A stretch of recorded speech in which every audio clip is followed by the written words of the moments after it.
I want to start today by naming a feeling that I know is heavy in the room. Hmm. It's this specific kind of weight that a lot of us are carrying around, especially young people in our community. Right. It's that deep, nagging confusion about what you are actually supposed to be doing with your life. You know that feeling I'm talking about. I do. Yeah. It's that suffocating sense of drift, Uh-huh. waking up and feeling like the script for your life has already been written, Yeah. printed and filed away by someone who doesn't know you Yeah. and definitely doesn't value you. Exactly. It's like you're just going through the motions. You go to school, maybe you're being tracked into classes that don't challenge you, or you're working a job that feels, well, like a dead end. You're Yeah. scrolling through feeds, watching everyone else's highlight reel, and you're just waiting. And the worst part, and we need to be real about this, is that the systems around us, they aren't looking at us expecting greatness. Not at all. No, they're designed for maintenance. Yeah. They're expecting you to stay in your lane, keep your head down, and just settle. Settle for low expectations. It's a form of containment, really. It is. They want you to be a consumer, a worker, a statistic, but rarely a leader. And if you are feeling that frustration right now, that sense of being underestimated or, told to know your place, I want to tell you, you are not crazy. No. That pressure is real. It is systemic. But here's the hook for today's deep dive and why we're digging into this research. Purpose isn't always something you just wake up knowing. That is the biggest myth we have to bust. Right. We think heroes are born with a destiny stamped on their forehead. Oh. But when we look at the source material today, we see that purpose is something you have to forge. You have to build it. You build it through resistance. Exactly. And today, we're looking at a hero who started with, literally zero control over his destiny. Zero. We're talking about a man whose life was legally, contractually owned by other people. His time, his body, his future was all property. And yet, And yet. he built a purpose so strong, it shattered the literal chains of his era. Before we get into the history, I want to ask you, the listener, a direct question. And I want you to really hold this in your mind for the next 15 minutes or so. Yeah, sit with this. When was the last time you looked around at the expectations placed on you by your school, your job, society, and thought, Mm. is this really all my life is supposed to be? Is this it? Because the man we're talking about today, Frederick Douglass, he had to ask himself that question in the most impossible circumstances you can imagine. And we have to strip away the statue version of Douglass. Yes. We all know the picture, Yes. the distinguished older man, the big afro, the white hair, the suit. But we need to go back to the source. We need to see him as a young boy, A child. born enslaved in Talbot County, Maryland, around 1818. This isn't a textbook figure. This is a black child. Hmm. And the details in his autobiography are they're gut-wrenching. He was separated from his mother almost immediately, barely knew his siblings. He was treated quite literally as an asset. And the psychological toll of that is what we often skip over in history class. Right. The system wasn't just about forced labor. It was about the destruction of identity. Douglass mentions in his writings he didn't even know his own birthday. Think about that for a second. The psychological warfare of that, denying a child the knowledge of the day they entered the world, that is a specific technique to keep a human being from forming a sense of self. It's about making you feel like you don't exist as a person. But there's a detail in the research I found. Just incredible. And it speaks to that deep ancestry of love we come from, his mother. Yeah. She was sold to a farm miles away, but he recalls that she would walk, 12 miles? 12 miles. On foot, in the dark, after working in the fields all day. She would walk 12 miles just to lie down next to him while he slept, just to give him that human contact. And then she'd walk back before sunrise so she wouldn't be whipped. That right there. That's the first glimpse of the heart component we talk about. That refusal to let the system sever the connection. But for young Frederick, the environment was designed to crush that spirit. He was denied family, safety, and, crucially, he was deliberately denied schooling. And that leads us to the core mission of this deep dive. Yeah. We're framing Douglass today not just as some historical icon, but as an ancestor in a specific lineage of resistance. We're looking at him through the lens of Marcus Garvey's principles. Head, heart, and hands. And Douglass is, you could argue, the prototype for what Garvey called disciplined struggle. Discipline struggle. I love that phrase. It's the idea of using your mind to fight your way out of confusion. Douglass didn't have weapons. He didn't have an army. He had his mind. He had his mind.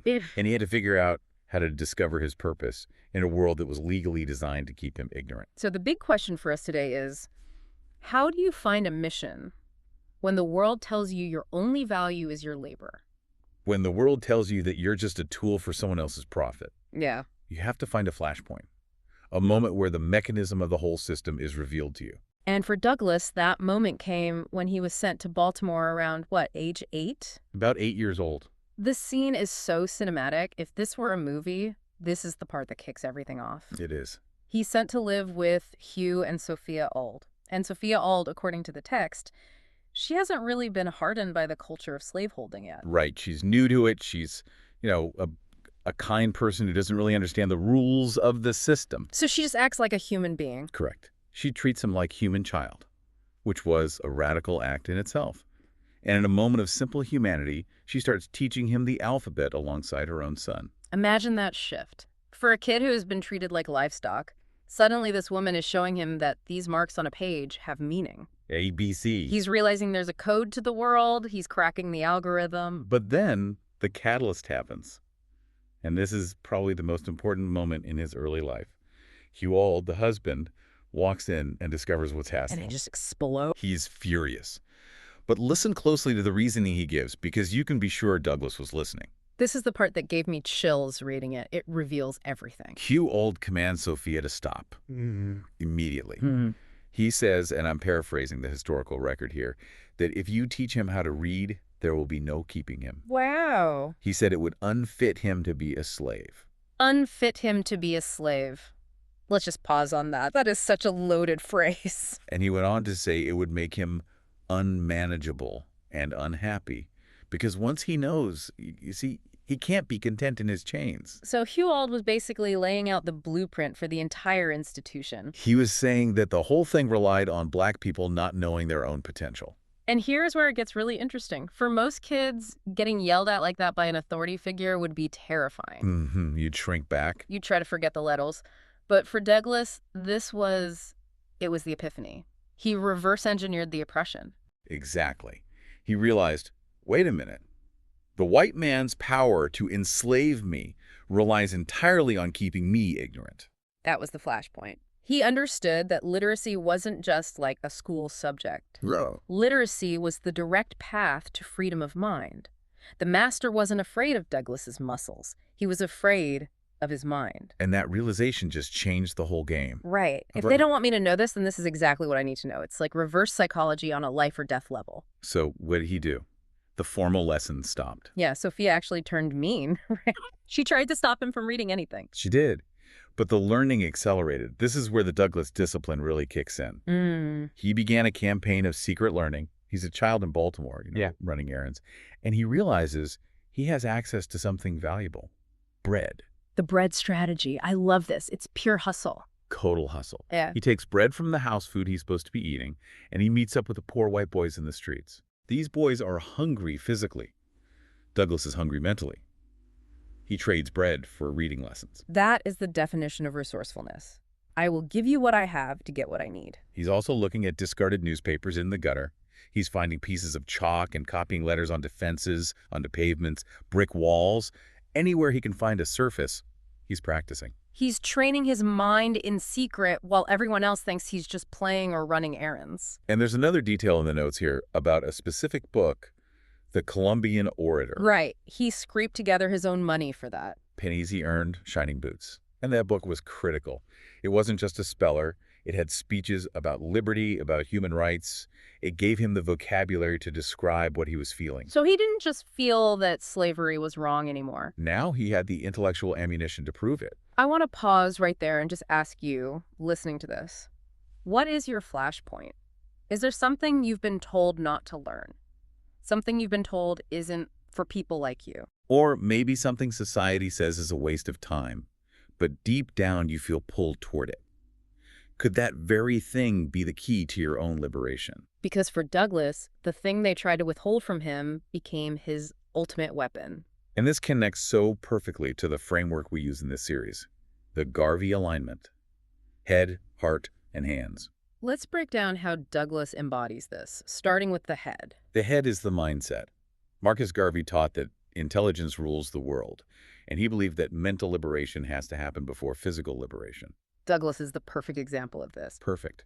When he was in Baltimore, learning to read on those fences, he was still physically enslaved, still in bondage, but mentally. He was already breaking free. He famously said, once you learn to read, you will be forever free. He meant that you can't enslave a thinking mind.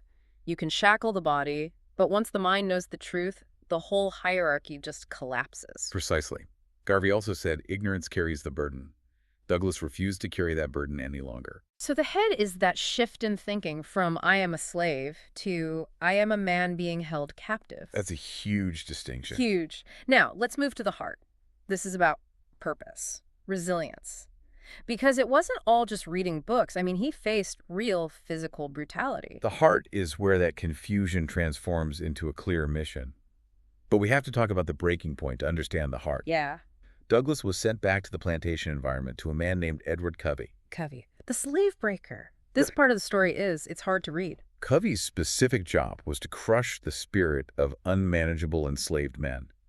He worked Douglass to exhaustion, whipped him repeatedly, watched him constantly. Douglass described as being broken mind, body, and spirit.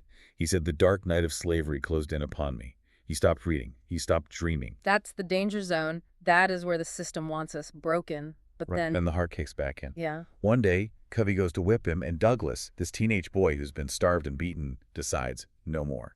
He physically fights back. And this wasn't just a quick scuffle. No, they fought for 2 hours in the barn. 2 hours. That is an eternity in a fight. 2 hours. And Douglass didn't just defend himself. He held his ground. He grabbed Covey by the throat. He refused to be whipped. And Covey eventually gave up. Never whipped him again. Wow. And Douglass later wrote that this battle was the turning point in my career as a slave. It rekindled the embers of freedom. It revived a sense of his own manhood. That is the heart. The refusal to be broken. His purpose became to expose the cruelty of slavery and fight for the dignity of all Black people. He realized that if he could stand up to Covey, he could stand up to the whole system. Which leads us directly to the hands, action. Because you can have the mindset, you can have the resilience, but if you don't move, nothing changes. You're just a smart, angry person in a bad situation. Exactly. And Douglass moved. The hands represent the concrete strategic actions. We have to look at his escape in 1838. This is not a rash decision. It was calculated. It was an engineering feat of social navigation. Tell us about the disguise. This feels like a heist movie. It does. He knew he couldn't just run. He needed cover. So he disguised himself as a sailor. Right. He put on a red shirt, a tarpaulin hat, tied a black scarf loosely around his neck. He even adopted the swag of a sailor. The walk, the talk. But the disguise isn't enough. He needed papers. Right? And he borrowed seaman's protection papers from a free Black sailor he knew. Yeah. This is the community aspect of the hands. He didn't do it alone. But here's the catch. The description on the papers didn't match Douglass at all. If anyone looked closely, he was done for. That creates incredible tension. He has to get on a train, right? He boards a train in Baltimore, sits in the black car. The conductor comes through to check papers. Douglass described this moment as terrifying. His heart's pounding. I can't even imagine. He's just hoping the conductor won't notice. The conductor glances at the eagle on the stamp, glances at Douglass, and just moves on. Talk about holding your nerve. He had to navigate ferries, more trains, avoid people who might recognize him, and he finally arrived in New York City, on free soil. The hands had completed the work that the head and heart had started. But the hands part didn't stop when he got to New York. And this is crucial for you listening. Escaping wasn't the end of the mission. No, it was the start of the career. Right. He didn't just disappear into a quiet life. He became an orator. He told his story on stages where white mobs threw rotten eggs at him. And he wrote his autobiography, putting his name and his former master's name in print, basically putting a bounty on his own head. A level of boldness that is hard to comprehend. And he founded a newspaper, the North Star. In Rochester, New York. Look at the symmetry here. He used the printing press, that very technology related to the literacy he was forbidden to have, to guide others. His motto was, right is of no color, sex, truth is of no color. God is the father of us all, and all we are brethren. He realized he had to control the narrative. These were disciplined, dangerous actions taken to guide others toward freedom. He built a platform. That's the full Garvey alignment. Head, I am not a slave. I am a man. Heart, I will not be broken. Hands, I will build the tools to free my people. I want to take a second here. Let's pause the story. I want to talk to you listening right now. Where is life asking you to move from just feeling the pain to actually training for your mission? We all have that gap, the gap between knowing something is wrong, feeling that confusion or frustration, and actually doing the work to change it. Right. How can you align your head, your heart, and your hands? It's easy to stay in the head phase, right? Just thinking about how unfair it is. Or the heart phase, just feeling angry, maybe posting a rant online. Hmm. But Douglas teaches us that you have to grab the bread, trade it for knowledge, put on the sailor suit, and get on the train. You have to move. And that movement requires discipline. It wasn't one big jump. It was years of reading on fences, years of planning. It was the accumulation of small acts of rebellion. Which brings us to our challenge for this week. We call this the Douglas Discipline. We know that you might be feeling stuck in a specific area. Maybe it's school, a creative passion like music or coding, or a community issue you care about. But you feel purposeless, or you feel like the gatekeepers aren't letting you in. Here's the challenge. We want you to commit to one disciplined action every single day for the next 7 days in that specific lane. Just one. But it has to be consistent. Just like Douglas copying letters onto the pavement. Maybe it's reading 10 pages of a book on a topic you're not supposed to know about. Yeah. Black history, economics, law. Maybe it's practicing a skill for 20 minutes. Maybe it's writing 500 words of your own story. It's not about doing it perfectly. It's about doing it when you don't feel like it. It's about trading your bread, your comfort, your scroll time for knowledge. And here's the follow-up. We want you to journal just 2 sentences each day. That's it. 2 sentences. About what you noticed during this practice. How does it feel to take control of your own learning? To sharpen your mind on your own terms? And hey, we're in community here. If you're brave enough, share your Douglas Week story. Tell a friend, a mentor, post it if that's your thing. Create that sense of shared struggle. Because when we see each other training, it makes us want to train harder. Accountability is key. So what does this all mean? When we look back at the life of Frederick Douglass, what's the big takeaway for us today? I think the lesson is that purpose often appears after consistent training, not before. That's good. We often wait for the lightning bolt of purpose to strike us before we start working. But Douglass shows us that the work, the struggle to learn, the discipline to read, the fight against Covey, that's what reveals the purpose. He didn't know he was going to be a famous orator when he was 8 years old staring at a fence. He just knew he had to feed his mind. He knew he had to get free. Exactly. He proved that even when the world tries to script your life, even when it literally lists you as property, a trained mind and a disciplined struggle can turn that confusion into a calling that changes history. It's about becoming unstoppable. Realizing that the chains on your mind are the first ones that have to break. And if you think Douglass's story is powerful, just wait. This is a lineage. Next time, we're diving into another giant who rose from enslavement, Booker T. Washington. Oh, that's going to be a fascinating contrast. He's a controversial figure for some, isn't he? Very. He took a completely different path. While Douglass was about agitation and political rights shaking the table, Washington was about building institutions. He built Tuskegee from the ground up. He was about economic self-reliance, the cast down your bucket where you are philosophy. The Wizard of Tuskegee. A different strategy, but part of the same massive fight for Black power and dignity. I can't wait to unpack that tension. It's the perfect follow-up. But for today, remember this. You are part of a lineage of resistance. You come from people who turned bread into books and fences into blackboards. You come from people who walked 12 miles just to hold their child. Just stay unstoppable. Keep training your mind. Use your head, your heart, and your hands. And break whatever chains are holding you back. We'll see you in the next deep dive. One final thought for you to carry this week. If Frederick Douglass could find the path to freedom in a discarded newspaper on a Baltimore street, what resources are sitting right in front of you today, in your phone, in your library, in your community, that you haven't picked up yet? Ooh, think on that. Peace.